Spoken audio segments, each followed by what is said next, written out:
dia! Um bom dia gigante a todos vocês ligados no canal Atenção Vascaínos. Curta esse vídeo, compartilhe. Um bom dia cheio, recheado de informações. Bom, o futebol deve voltar mesmo.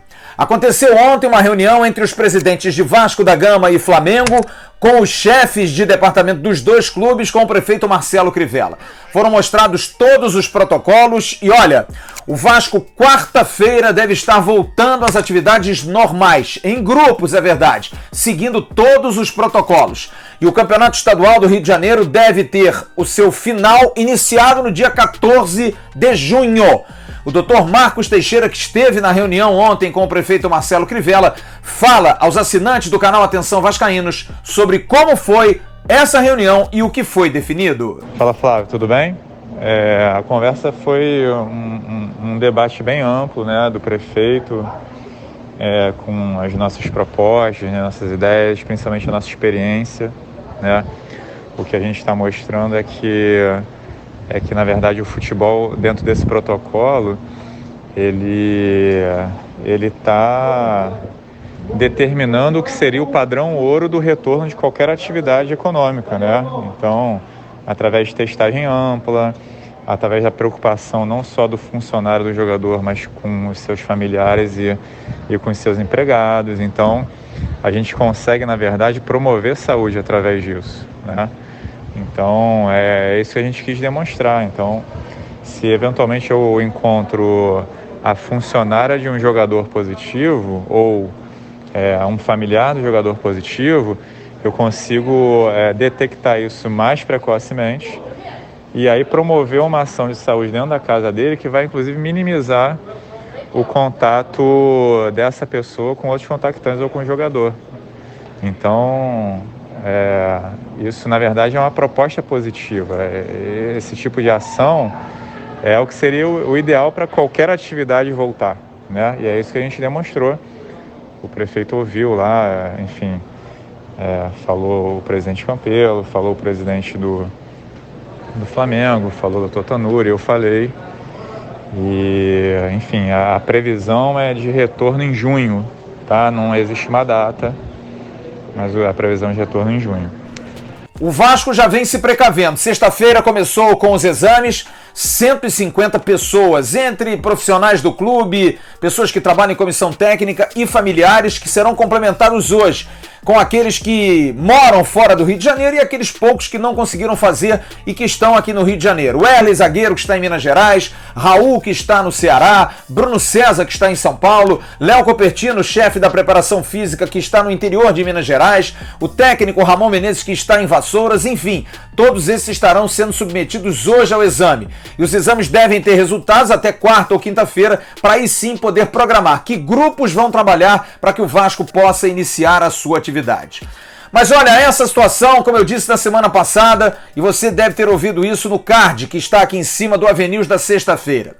Não há uma certeza dentro do clube que essa é a medida mais correta. A ida do presidente Alexandre Campelo a Brasília já não soou muito bem. Fizemos essa pergunta, inclusive, ao presidente do clube na coletiva da última quinta-feira. E ontem, o jurídico do Vasco, através do diretor da área trabalhista, Paulo Reis, tradicional advogado do Vasco, resolveu expor o seu posicionamento. Paulo Reis é contrário, não gosta desse tipo de atitude e acha que o Vasco está indo a reboque do Flamengo. O Flamengo, por outros interesses, está puxando isso. Vamos ouvir o que escreveu Paulo Reis nessa sua carta aberta. Primeiro ele fala sobre esses interesses do rival da volta assodada ao futebol. Tenho sido cobrado a me posicionar sobre a repercussão do Covid-19 no futebol, inclusive em razão do posicionamento de alguns clubes de insistirem no retorno aos treinamentos, principalmente em relação ao posicionamento do Clube de Regatas do Flamengo, amplamente divulgado na mídia. Entendo ser temerário o retorno aos treinamentos, principalmente nesse momento, quando em todo o país e principalmente na cidade do Rio de Janeiro, onde a pandemia do Covid-19 vem causando, a despeito das regras de confinamento, um número cada vez maior de infectados e também de óbitos. A pergunta que faço é a seguinte: em que os clubes que se antecipam no retorno ganham em relação aos demais que não o fazem? A resposta é clara, pois ao determinar o retorno ao arrepio de todas as determinações governamentais e da OMS, nada mais quer o clube que assim o faz do que buscar vantagem técnica sobre os demais que cumprem à risca as orientações decorrentes da pandemia do Covid. Firmo posicionamento de estrita observância às regras entabuladas pela OMS no que concerne às medidas de distanciamento social, sem prejuízos de outras, como forma de prevenção do contágio, em todos os setores da sociedade, mormente no futebol e em outros esportes, onde o contato físico é absolutamente imprescindível. Paulo Reis alerta agora, nessa carta, de que a doença é contagiosa e, tendo contágio aos atletas, pode até trazer similitude à questão de acidentes de trabalho, o que pode dar um grave problema na justiça para o empregador. Em recente matéria, o ministro H. Belmonte do Tribunal Superior do Trabalho e membro da Academia Brasileira de Direito Desportivo é categórico em firmar posicionamento de que é possível o reconhecimento como doença ocupacional, que se equipara ao acidente de trabalho em relação aos atletas ou de todo o staff na hipótese de contágio com o Covid-19. Relativamente ao caso específico do Clube de Regatas do Flamengo, com o devido respeito aos entendimentos em sentido contrário, entendo que o posicionamento adotado é temerário, seja em razão do descumprimento das regras governamentais e das instruções da OMS, quanto à questão do distanciamento social, devendo ser observado que na hipótese de contágio do atleta ou de qualquer outro empregado, as chances de reconhecimento da doença profissional, como dito acima, são enormes, com consequências financeiras e da imagem do próprio clube de grande monta, seja do ponto de vista da nítida intenção de obter vantagem com o descumprimento das normas vigentes. Não podemos nos olvidar que o retorno das atividades no presente momento, ou seja, no dia que o Brasil é considerado pela Organização Mundial de Saúde, a OMS, como novo epicentro mundial de Covid-19, incidirá na sempre forte atuação do Ministério Público do Trabalho, que certamente adotará as medidas necessárias a coibir tal prática abusiva, tal qual fez em relação aos hospitais, sempre na busca do cumprimento das regras governamentais relacionadas à pandemia da Covid-19. E para concluir, Paulo Reis deixa claro que os clubes do Rio de Janeiro, o Flamengo que está encabeçando, o Vasco vem atrás e os demais devem pensar no exemplo que estarão dando à sociedade e aos seus seguidores. A partir do momento em que voltam às atividades, estão dizendo, pode acabar com o isolamento social. Veja só o que escreveu o advogado trabalhista do Vasco, Paulo Reis. É importante indagar e refletir ainda se os atletas e os demais envolvidos estão cientes dos riscos aos quais estão sendo expostos e se esses estão se sentindo reféns ante a possibilidade de haver redução salarial. Nesse ponto é necessário pontuar que as dificuldades financeiras a serem enfrentadas não é privilégio dos clubes e ocorrerá em todos os segmentos da sociedade, que certamente, como um todo, terá que se reinventar para superar a crise que se anuncia. Não podemos deixar de observar a mensagem que o Clube de Regatas do Flamengo, tido como o clube de maior torcida do estado do Rio de Janeiro, passa para sua legião de torcedores no sentido de que o abandono do distanciamento social e da quarentena é medida correta. Além de todos os problemas jurídicos que podem advir do posicionamento do clube, a mensagem passada com a devida vênia dos entendimentos contrários é a pior possível, mormente nesse momento do qual deparamos dioturnamente com um aumento expressivo do número de infectados e infelizmente com o número de óbitos. Espero sinceramente que o posicionamento dos clubes que entendem pelo imediato retorno das atividades seja revisto e que o retorno seja feito de forma gradativa, em estrita observância às normas governamentais da Organização Mundial de Saúde. O retorno das atividades esportivas, bem como de outras atividades laborativas, de forma nenhuma pode ser feito sem observância aos ditames legais, devendo, na verdade, ser privilegiada a vida. Paulo Sérgio Marques dos Reis. Os médicos do Vasco vêm fazendo o seu trabalho, seguem realmente as normas que o presidente do clube impõe. Fizeram o protocolo, estão fazendo um trabalho extremamente competente e mais uma prova da competência do departamento médico do Vasco nesse instante é a recuperação de Thales Magno. Você está vendo aí um print que foi colocado pelo Dr. Rodrigo Furtado no seu Instagram, fazendo uma menção clara à felicidade da recuperação de Thales Magno, que foi fazer o exame pela Covid na última sexta-feira. O Dr. Rodrigo Furtado fala bastante claro que Thales Magno voltou antes do prazo normal. Mas a gente fez também um levantamento que mostra que, diante de muitas críticas que às vezes são feitas, essa parece não ser muito justa. O departamento médico do Vasco vem trabalhando muito bem, conseguindo realmente recuperar e zerar o seu departamento. Se não, vejamos. Paulinho, que já está na Alemanha há algum tempo, teve uma fratura, luxação no cotovelo, recuperado a tempo. Rildo, uma luxação no ombro, também recuperado. Werley, fratura no antebraço, também está recuperado. O atacante Vinícius Araújo, que jogou pouco no Vasco, tendinite patelar crônica, conseguiu a recuperação mesmo que com prazo estendido. Bruno Silva, fratura no quinto metatarso, a mesma lesão de Thales Magno. E Rossi, com problema de apendicite. Todos esses jogadores foram tratados e recuperados pelo departamento médico do Vasco. Ao que parece, pelo menos na parte médica, os médicos do Vasco têm trabalhado bem e o clube está com o departamento vazio. E que espetáculo o jogo de ontem, né, gente? Que alegria, que emoção. Até me emocionei ontem na live que fizemos. Você está vendo o card aqui em cima. Vale a pena você dar uma olhada. Foi um bate-papo longo, eu estive ao lado do Emerson Rocha, do JP Scofani e também do querido Leonardo Baran, que esteve em Guayaquil, como nós estivemos também. Muita alegria de rever o jogo.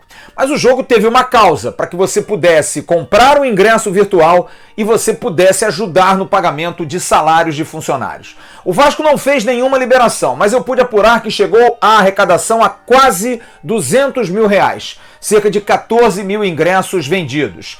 Vai haver, e isso também eu pude apurar, uma nova atividade, uma nova promoção, que eu soube que é algo inédito em relação a clubes. É uma atividade que você, torcedor, vai ajudar o Vasco novamente, vai arrecadar para o Vasco, mas vai ser algo que você vai interagir ainda mais. A princípio, no início do mês de junho, deve acontecer essa atividade. O clube está fechado a 7 chaves, ninguém deu essa informação, eu pude apurar, mas no início de junho vai acontecer mais uma atividade para poder arrecadar. Esse dinheiro, estamos cobrando aqui publicamente, foi prometido para pagar salários aos funcionários. Mesmo que não seja um grande montante, mas até R$200 mil já ajuda alguma coisa. E a gente vai cobrar que a direção do Vasco possa pegar esse dinheiro e imediatamente fazer o pagamento. Da mesma forma, como hoje, volto a dizer, é fundamental, porque agora gira. Se você não renovar, você não permanece como sócio do Vasco.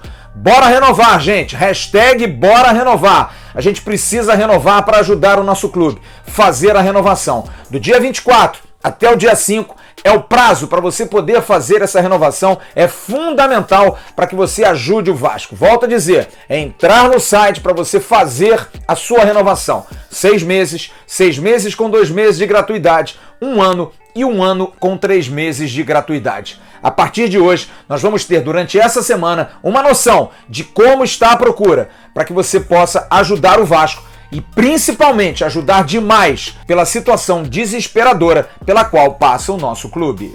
De Minas Gerais vem o Café do Alto, feito com grãos colhidos, secados, limpos, torrados e moídos de forma artesanal. Chega um produto de muita qualidade, trazendo a leveza do café tradicional ao seu paladar. Quem não gosta daquele cafezinho toda hora, hein? Moído ou em grãos, o Café do Alto pode ser enviado para lojistas, estabelecimentos e especialmente para você que adora esse saudável hábito. Café do Alto, aroma, pureza e sabor. A quentinha do dia, oferecimento do Café do Alto. O Café do Alto está conosco também na live logo mais, presenteando todos os nossos convidados. Aroma, pureza e sabor. E ó, cafezinho já quentinho de manhã. Que maravilha. A quentinha do dia hoje é com uma ótima notícia para o torcedor do Vasco. Maravilhosa. Veja essas fotos. Essas fotos representam o Colégio Vasco da Gama, que está pronto, fechado, finalizado.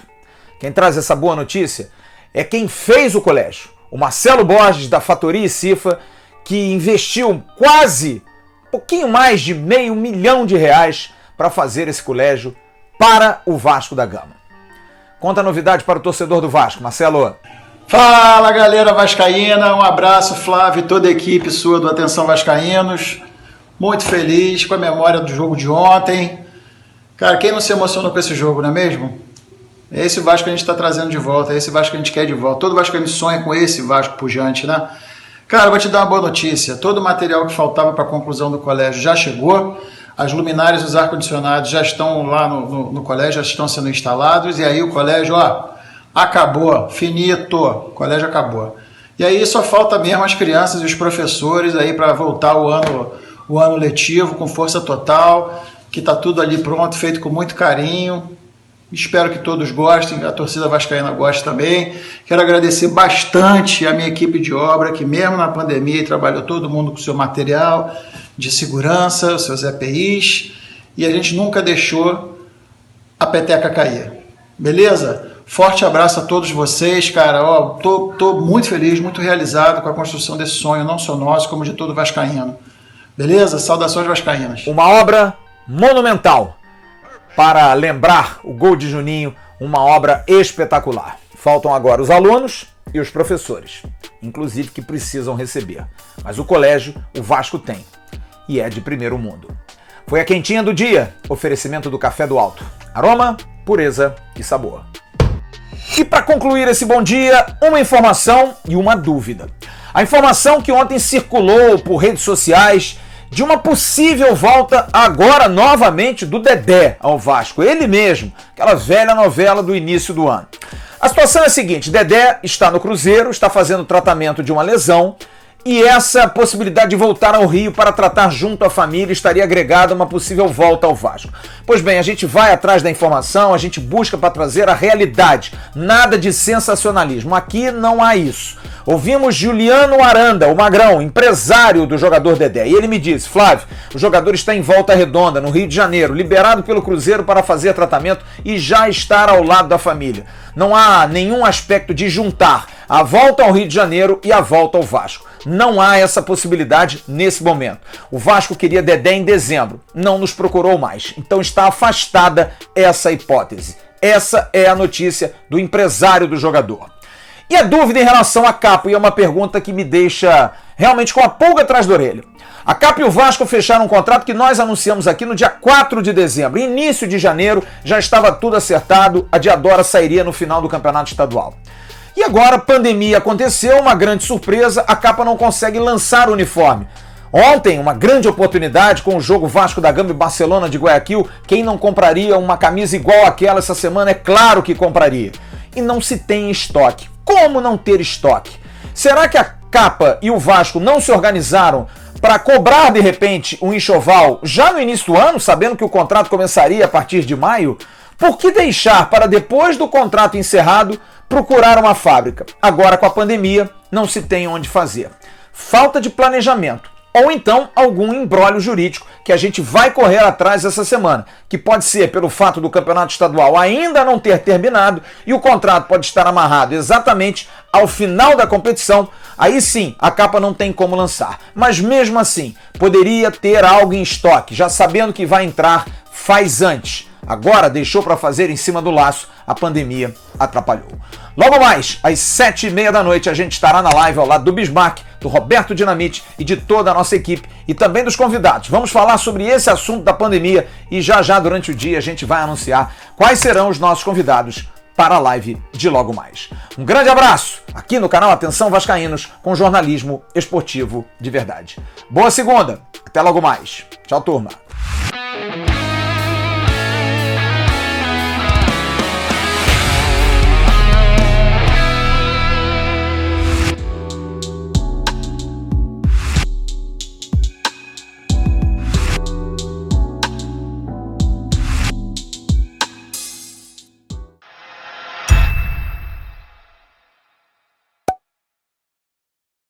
Atenção vascaínos, ao Vasco nada! Tudo! Então como é que é? Casaca, casaca, casaca, casaca, casaca.